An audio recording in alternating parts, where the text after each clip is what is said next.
നിയമസഭാ തെരഞ്ഞെടുപ്പിൽ ആരൊക്കെ സ്ഥാനാർത്ഥികളാകും, ഏതൊക്കെ മണ്ഡലങ്ങളിൽ വെച്ചുമാറ്റങ്ങൾ ഉണ്ടാകും, അതായത് UDF-ലും LDF-ലും ഒക്കെ ഘടകകക്ഷികളുമായി പ്രധാനപ്പെട്ട രാഷ്ട്രീയ പാർട്ടികൾ ഏതൊക്കെ മണ്ഡലങ്ങളിൽ പ്രധാനപ്പെട്ട സ്ഥാനാർത്ഥികളുടെ വിജയസാധ്യതകൾ കണക്കിലെടുത്തുകൊണ്ട് മാറ്റങ്ങൾക്ക് തയ്യാറെടുക്കുന്നു എന്നതുൾപ്പെടെയുള്ള ചർച്ചകൾ ഇപ്പോൾ പുരോഗമിച്ചുകൊണ്ടിരിക്കുകയാണ്. അങ്ങനെ UDF-ൽ വലിയ തോതിൽ ചർച്ച ചെയ്യപ്പെടുന്ന ഒരു മണ്ഡലം ആണ് കോങ്ങാട് മണ്ഡലം എന്നത്. ഇന്ന് നമ്മൾ പരിശോധിക്കുന്നത് കോങ്ങാട് ആരായിരിക്കും UDF-ന്റെ സ്ഥാനാർത്ഥികളായി കടന്നു വരിക എന്നതാണ്. ആദ്യം നമ്മൾ ആ മണ്ഡലത്തിന്റെ ഒരു ചിത്രത്തിലേക്ക് പോകുമ്പോൾ പാലക്കാട് ജില്ലയിലെ ഏറ്റവും ശ്രദ്ധേയമാകുന്ന ഒരിടം എന്ന് തന്നെ പറയാം.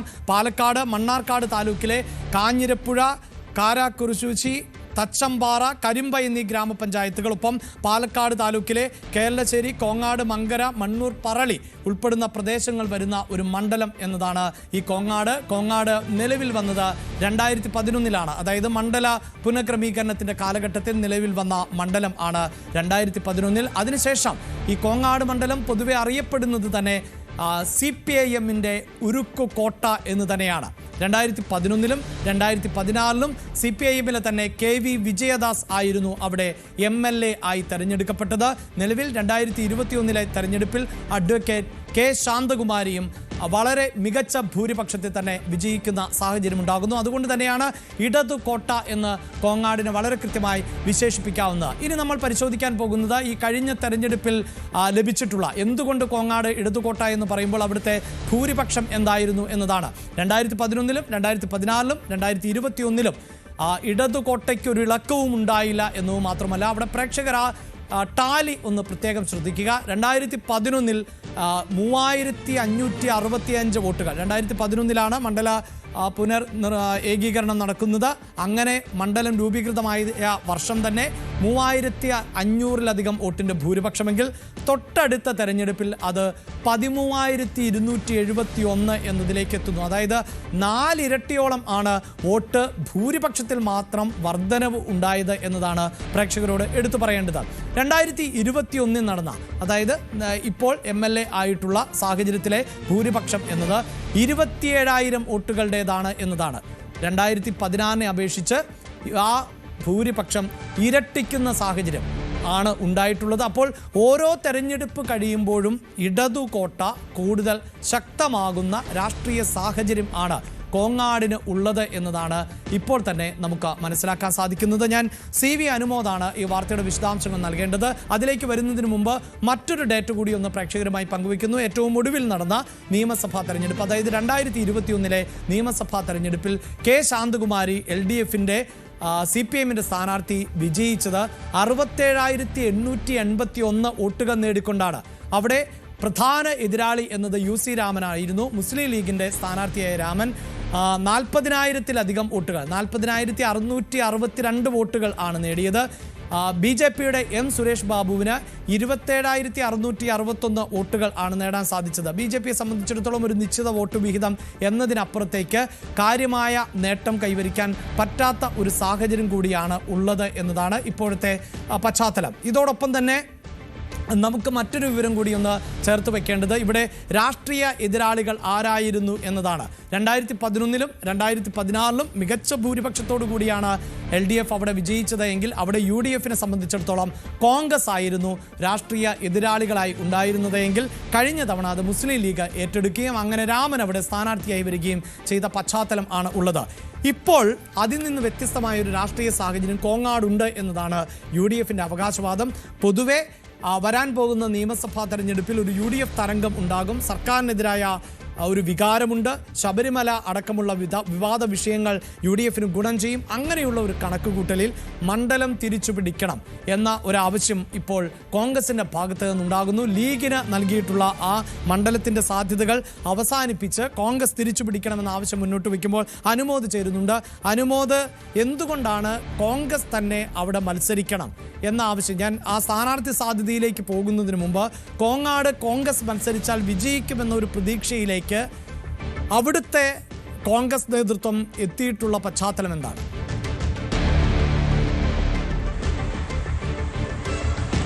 അഭിലാഷ്, നമ്മൾ 2011 മുതലുള്ള ഈ ഇലക്ഷന്റെ കണക്കുകൾ നോക്കുമ്പോൾ തന്നെ വ്യത്യാസം കൃത്യമായിട്ട് അറിയാൻ കഴിയുന്നുണ്ട്. കോൺഗ്രസിന്റെ സ്ഥാനാർത്ഥി മത്സരിച്ചപ്പോൾ നേടിയ വോട്ടുകൾ അത് ലീഗ് സ്ഥാനാർത്ഥിക്ക് നേടാൻ കഴിഞ്ഞിട്ടില്ല. മാത്രമല്ല ഭൂരിപക്ഷം 2011 3565 ആയിരുന്നെങ്കിൽ 2016 13,271, 2021 അത് 27,219. അതായത് ഭൂരിപക്ഷത്തിൽ വലിയൊരു വർധനവ്. 2016 ഇരട്ടിയിലധികം വോട്ടുകൾക്ക് അവിടെ വിജയിക്കാൻ കഴിഞ്ഞു. അതായത് ലീഗിനെ സംബന്ധിച്ച് ആ സീറ്റിൽ അവരുടെ ചിഹ്നത്തിൽ വോട്ട് നേടാൻ കഴിയുന്നില്ല. മറിച്ച് കൈപ്പത്തിക്കാണെങ്കിൽ അവിടെ കൃത്യമായ ഒരു വോട്ട് ബാങ്ക് ഉണ്ട്.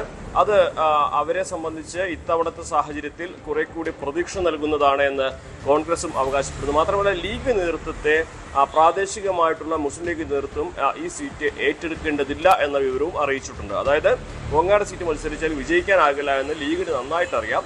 അതുകൊണ്ട് തന്നെ ലീഗ് ഇത്തവണ അവിടെ മത്സരിക്കുന്നില്ല എന്ന തീരുമാനത്തിലേക്കാണ് പ്രാദേശികമായിട്ട് എത്തിയിരിക്കുന്നത്. സംസ്ഥാന നേതൃത്വം ഇത് അംഗീകരിക്കുകയും ചെയ്തിട്ടുണ്ട്. ഇത് സംബന്ധിച്ചിട്ടുള്ള സീറ്റ് കൈമാറ്റ ചർച്ചകൾ നമ്മൾ കഴിഞ്ഞ ദിവസം റിപ്പോർട്ട് ചെയ്തതാണ്. അത് അന്തിമ ഘട്ടത്തിലേക്ക് എത്തുന്നതേ ഉള്ളൂ. ഒരുപക്ഷെ കോങ്ങാടിന് പകരം ചേലക്കരയോ ബാലുശ്ശേരിയോ ഏതെങ്കിലുമൊക്കെ ഏറ്റെടുക്കാനുള്ള സാധ്യത നിൽക്കുന്നത് നമ്മൾ അത് നേരത്തെ ചർച്ച ചെയ്ത വിഷയമാണ്. അതായത് ലീഗിനെ സംബന്ധിച്ച് അവിടെ ജയസാധ്യത തീരെയില്ല. കോൺഗ്രസ് ആണെങ്കിൽ ഇത്തവണ അവിടെ ഒരു ഫൈറ്റിനുള്ള സാധ്യത, ഒരു പ്രതീക്ഷയ്ക്കുള്ള സാധ്യതയുണ്ട് എന്ന് അവർ വിലയിരുത്തുന്നു. മാത്രമല്ല കൃത്യമായിട്ട് കോൺഗ്രസിന്റെ വോട്ട് വിഹിതം അത് കൈപ്പത്തിക്ക് മാത്രമേ കിട്ടുകയുള്ളൂ, കോണിക്ക് കിട്ടുകയില്ല എന്നും തിരിച്ചറിയുന്നുണ്ട്. രണ്ടാമതായിട്ട് അവിടെ പ്രധാനമായിട്ടും ഉള്ളൊരു കാര്യം, ഈ ഒരു മണ്ഡലത്തിന്റെ സ്വഭാവം അതൊരു ഇടത് സ്വഭാവത്തിലുള്ള മണ്ഡലമാണ്. അത് രൂപം കൊണ്ട അന്ന് മുതൽ ഇടതിന്റെ കോട്ടയായിട്ട് തന്നെ നിലനിൽക്കുന്ന ഒരു സാഹചര്യം. അവിടെ അതുകൊണ്ട് തന്നെ വലിയ അത്ഭുതങ്ങൾ, ഒരു ആന്റി ഇൻക്യുബൻസി വേവ് ഉണ്ടായാൽ മാത്രമേ അവിടെയും ഒരു അത്ഭുതത്തിന് സാധ്യതയുള്ളൂ എന്നിരിക്കെ കോൺഗ്രസ് അവിടെ മത്സരിക്കുമ്പോൾ അവിടെ കുറെ കൂടി പ്രതീക്ഷ വെക്കാനുള്ളൊരു കാരണം ഭരണവിരുദ്ധ വികാരം ഉണ്ടായേക്കും എന്ന ഒരു കണക്കുകൂട്ടൽ തന്നെയാണ്. അത് ലീഗ് ആകുമ്പോൾ ഒരു പക്ഷേ ലഭിച്ചേക്കില്ല. കൃത്യമായിട്ട് ഹിന്ദു വോട്ട് ബാങ്ക് അല്ലെങ്കിൽ അത്തരത്തിൽ കരുതപ്പെടുന്ന വോട്ട് ബാങ്ക് കോണിക്ക് വോട്ട് ചെയ്യില്ല എന്ന് കരുതുന്നത് കൊണ്ടാണ് ആ തരത്തിൽ ഒരു വിലയിരുത്തലിലേക്ക് അവർ പ്രാഥമികമായിട്ട് എത്തിയിട്ടുള്ളത്. അതിൻ്റെ അടിസ്ഥാനത്തിലാണ് ലീഗ് ആ സീറ്റ് കൈവിട്ട് മറ്റൊരു സീറ്റിന് വേണ്ടിയിട്ട് ശ്രമം നടത്തുന്നത്. യെസ്, അതാണ് തീർച്ചയായും അവിടെ അനുമോദ് പറഞ്ഞ കണക്കുകൾ വളരെ പ്രധാനപ്പെട്ടതാണ്. അതായത് 2011, 2016, 2021 അവിടെ 3000-ലധികം വോട്ടുകൾ ആയിരുന്നു ആദ്യത്തെ ഭൂരിപക്ഷമെങ്കിൽ അത് പിന്നീട് 13,000-ലേക്ക് എത്തുന്നു. ഏറ്റവും ഒടുവിൽ 27,000-ലേക്ക് എത്തുന്ന സാഹചര്യം. അതാണ് കോൺഗ്രസിനെ സംബന്ധിച്ചിടത്തോളം അവർക്ക് പ്രധാനമായും ഉന്നയിക്കാനുള്ളത്. അതായത് മുസ്ലിം ലീഗിന്റെ സ്ഥാനാർത്ഥി വന്നതോടുകൂടി 27,000 വോട്ടിന്റെ കുറവ് അല്ലെങ്കിൽ 27,000 വോട്ടിന്റെ ഭൂരിപക്ഷത്തിലാണ് ഇടത് സ്ഥാനാർത്ഥി വിജയിച്ചെത്തിയത്. അതുകൊണ്ട് തന്നെ അവിടെ ഒരു കോൺഗ്രസ് സ്ഥാനാർത്ഥി മത്സരിക്കുകയാണ് എങ്കിൽ ഇത്തവണ വലിയ സാധ്യതയാണുള്ളത്. അതായത് ഈ 27,000 വോട്ടുകളുടെ നഷ്ടം നികത്താനും പറ്റും, ഒപ്പം വിജയത്തിലേക്ക് എത്താനും പറ്റും എന്നുള്ളതാണ് അവരുടെ അവകാശവാദ. അപ്പോൾ സ്വാഭാവികമായും നമുക്കുണ്ടാകുന്ന സംശയം കോൺഗ്രസ് ആരെയാണ് മുന്നോട്ട് വെക്കുന്നത് ഈ തെരഞ്ഞെടുപ്പിൽ എന്നതാണ്. അവിടെ കോങ്ങാട് സ്ഥാനാർത്ഥികളായി ആരൊക്കെയാണ് വരാൻ സാധ്യത എന്നതാണ് നമ്മൾ പരിശോധിക്കാൻ പോകുന്നത്. ആ ഡേറ്റ നമ്മൾ പരിശോധിക്കുമ്പോൾ അതിൽ ഏറ്റവും പ്രധാനപ്പെട്ടത് 2 പേരുകൾ ആണ് ഉള്ളത്. അതിൽ ഒന്ന് KA തുളസിയുടെ പേരാണ്. ദീർഘകാലമായി കോൺഗ്രസിന്റെ സജീവ പ്രവർത്തകയാണ്. നിരവധി തെരഞ്ഞെടുപ്പുകളിലടക്കം മാറ്റുരച്ചിട്ടുള്ള പാരമ്പര്യമുണ്ട്. അതോടൊപ്പം തന്നെ നിലവിൽ നമുക്കറിയാം MP ആയിട്ടുള്ള VK ശ്രീകണ്ഠന്റെ ഭാര്യ എന്ന നിലയിൽ കൂടി KA തുളസിക്ക് വേണ്ടിയുള്ള ഒരു സമ്മർദ്ദം ഒരു വിഭാഗം അതിശക്തമായി പുലർത്തുന്നു എന്നുള്ളതാണ്. മറ്റൊന്ന് രമ്യ ഹരിദാസാണ്. നേരത്തെ MP ആയിട്ടുള്ള ആളാണ്, യുവ നേതാവ് കൂടിയാണ്. അങ്ങനെ രമ്യ ഹരിദാസിനെ കോങ്ങാട് മത്സരിപ്പിക്കുകയാണ് എങ്കിൽ അവിടെയും വിജയസാധ്യതയുണ്ട് എന്ന ഒരു സൂചനകളും പ്രതീക്ഷകളുമൊക്കെ പുലർത്തുകയാണ്. അപ്പോൾ ഈ 2 പേരുകളിലേക്കാണ് ഇപ്പോൾ കോങ്ങാട് മണ്ഡലം എത്തി നിൽക്കുന്നത് എന്നതാണ് പ്രേക്ഷകരെ ഓർമ്മിപ്പിക്കാനുള്ളത്. നമ്മൾ പലപ്പോഴും ഈ തെരഞ്ഞെടുപ്പ് വാർത്ത റിപ്പോർട്ട് ചെയ്യുമ്പോൾ ആവർത്തിക്കുന്ന ഒന്നുണ്ട്. തെരഞ്ഞെടുപ്പിൽ സ്ഥാനാർത്ഥികളുടെ പ്രഖ്യാപനം വന്നതിന് ശേഷം പോലും സ്ഥാനാർത്ഥികളെ മാറ്റുന്ന സാഹചര്യമുണ്ട്. അത് ഓരോ മണ്ഡലത്തിലും രാഷ്ട്രീയ എതിരാളികളുടെ നീക്കം കൂടി അനുസരിച്ചായിരിക്കും എന്നുള്ളതാണ്. അവിടെ ഒരു പക്ഷേ CPM സ്ഥാനാർത്ഥികളെ മാറ്റിയേക്കാം എന്ന സൂചനകളുണ്ട്. അതിലേക്ക് ഞാൻ വരുന്നതിന് മുമ്പ് ഈ കോൺഗ്രസിന്റെ ചിത്രത്തിലേക്ക് തന്നെ വരുമ്പോൾ ഈ 2 പേരുകളിലേക്ക് എന്തുകൊണ്ട് എത്തുന്നു എന്നതാണ് അനുമോദിൽ നിന്ന് അറിയേണ്ടത്. അനുമോദ്, എന്തുകൊണ്ടാണ് ഈ 2 പേരുകൾ പ്രധാനമായും ഇപ്പോൾ ചർച്ച ചെയ്യപ്പെടുന്നത്?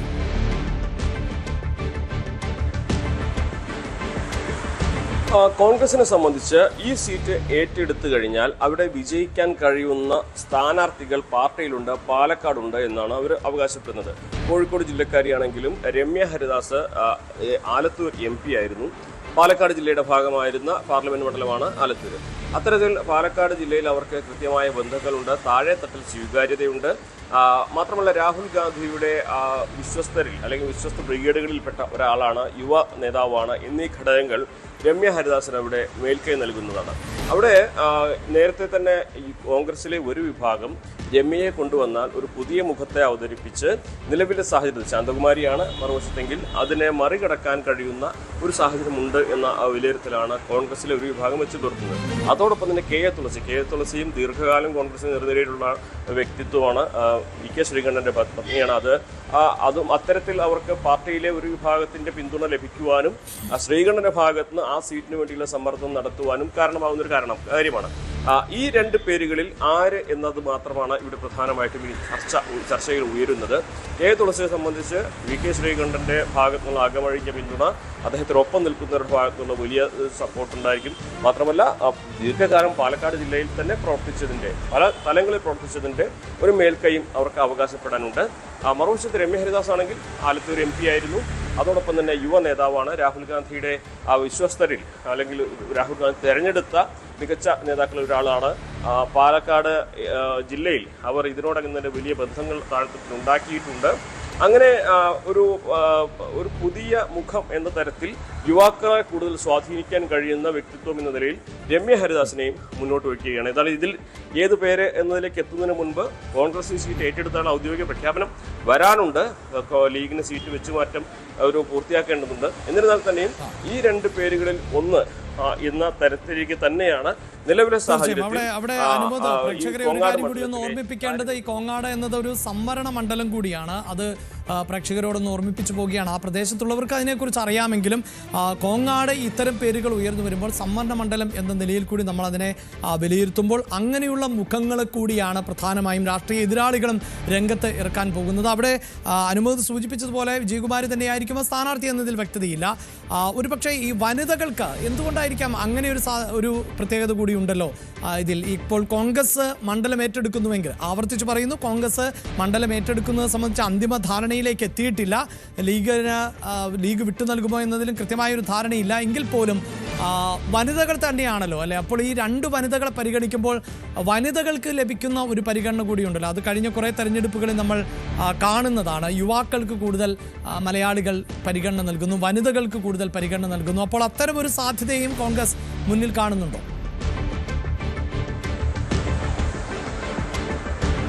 തീർച്ചയായും നമുക്കറിയാം, ഈ ഒരു തെരഞ്ഞെടുപ്പിൽ വനിതകളുടെ നിലപാട്, വനിതകൾക്ക് വേണ്ടി ശബ്ദിക്കുന്നവരുടെ നിലപാട്, ഇതൊക്കെ തന്നെ അടയാളപ്പെടുത്തുന്നതായിരിക്കും. പ്രത്യേകിച്ച് പാലക്കാട് ജില്ലയിലെ സവിശേഷ സാഹചര്യങ്ങൾ നമ്മൾ ചർച്ച ചെയ്യുന്നത്. രാഹുൽ മാങ്കൂട്ടത്തിന്റെ വിഷയം അതൊക്കെ വലിയ തോതിൽ തന്നെ താഴെ തട്ടിലും ഒരു മണ്ഡലത്തിൽ മാത്രമല്ല എല്ലാ മണ്ഡലത്തിലും ചർച്ചയാകുന്ന ഒരു സാഹചര്യം കൂടിയുണ്ട്. ആ ഒരു ഘട്ടത്തിൽ ഒരു വനിതയെ രംഗത്തിറക്കി ഈ ഒരു പ്രചരണങ്ങൾ, പ്രത്യേകിച്ച് പാലക്കാട് ജില്ലയിൽ തന്നെയുള്ള കോങ്ങാട് മണ്ഡലത്തിൽ ഇത് വലിയ ചർച്ചയാകുന്ന ഒരു സാഹചര്യം ഉണ്ടാകും.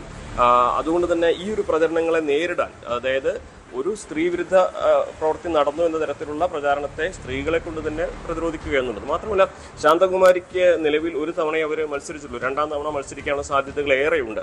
അങ്ങനെ ശാന്തകുമാരിയെ എതിരിടാൻ ഒരു വനിത തന്നെ രംഗത്തിറങ്ങുമ്പോൾ സ്വാഭാവികമായിട്ടും അത് ഒരു തുല്യതയുടെ അടയാളമാകും, അല്ലെങ്കിൽ കൃത്യമായിട്ടുള്ള ഒരു വിലയിരുത്തലിന് സാഹചര്യം ഒരുക്കും.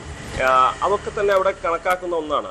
ഒന്നാമത്, സ്ത്രീകൾക്ക് ഈ ഒരു താഴേക്കിടയിൽ നിന്നുള്ള അല്ലെങ്കിൽ അങ്ങനെ വിലയിരുത്തുന്ന ഒരു മണ്ഡലത്തിൽ, സംവരണ മണ്ഡലത്തിൽ സ്ത്രീകളുടെ പ്രതിനിധി വരുമ്പോൾ സ്വാഭാവികമായിട്ടും ആ മേഖലയിലെ സ്ത്രീകളുടെ ശബ്ദമായിട്ട് അവർ മാറുകയും അവരുടെ അവകാശങ്ങളും അവരുടെ കാര്യങ്ങളും അടയാളപ്പെടുത്തുന്ന തരത്തിലേക്ക് പ്രവർത്തനങ്ങൾ എത്തിക്കുകയും ചെയ്യും എന്ന ഒരു ഉറപ്പ് കൊടുക്കലാണ് ഈ സ്ഥാനാർത്ഥി നിർണയത്തിലൂടെ നൽകുന്നത്.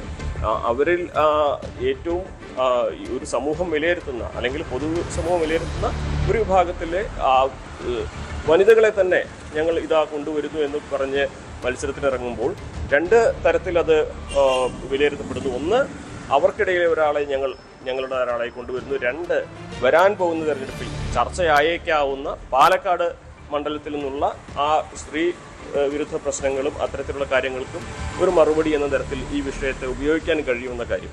ഇത് രണ്ടും ഇവിടെ വനിതാ സ്ഥാനാർത്ഥിത്വത്തിന്റെ പ്രാധാന്യം ഏറ്റുന്ന ഒന്നാണ്. എന്തുതന്നെയാണെങ്കിലും ഇക്കാര്യത്തിൽ കൂടുതൽ പേരുകൾ ഇനിയുള്ള ദിവസങ്ങളിൽ ചർച്ചയ്ക്ക് വരുമോ എന്നുള്ളത് കൂടി കണ്ടറിയണം. പ്രത്യേകിച്ച് വി കെ ശ്രീകണ്ഠനോടുള്ള വിരോധമുള്ളവർ സ്വാഭാവികമായിട്ടും അവർക്ക് രമ്യ ഹരിദാസ് പാലക്കാട് ജില്ലക്കാരിയല്ല എന്ന കാര്യം മുൻനിർത്തി എതിർക്കാനുള്ള സാധ്യതയും തള്ളിക്കളയാനുള്ള കോൺഗ്രസ് ആണ്. അതുകൊണ്ട് തന്നെ മറ്റു പേരുകൾ വരുമോ എന്നുള്ളതും നമുക്ക് ഇനിയുള്ള ദിവസങ്ങളിൽ ശ്രദ്ധിക്കേണ്ട ഒന്നുകൂടിയാണ്.